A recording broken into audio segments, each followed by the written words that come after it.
Kalinga Prab, nahirapan na at stop na nga ba ang pagtulong niya sa Tres Marias o sa tinatawag nilang zombie na magkakapatid? Yan ang ating pag-usapan for today's video. So bago natin ipagpatuloy ang ating pag-support today's video, kung bago ka pa lang sa aking channel, please subscribe po, like, and hit na rin po natin guys ang notification bell upang ma-update po tayo tuwing ako po nag-upload sa mga viral and trending video.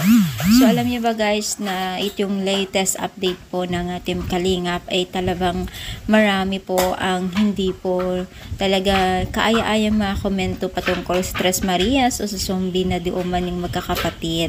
Alam niyo ba guys na ramdam nila kasi yung hirap ng Team Kalingap, pasensya ni Kalinga Prab sa isa sa mga kapatid o dalawang kapatid nitong si itong mga tinutulungan ni Kalinga Prab. So buti pa itong si Chris ay okay pa.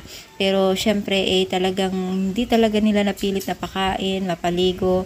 Nako mga mima. Sobra yun. Parang feeling ng mga netizens ay parang tila nga daw may pinagdadaanan o may something na sakit sa mental health nila.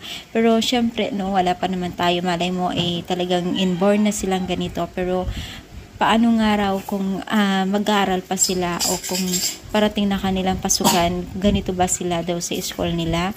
So marami talagang haka at sinasabi ng mga netizens kasi unang-una talagang nahihirapan silang tumingin kay Kalinga Prab kung paano niya bigyan ng mahabang pasensya ang magkakapatid na ito, no?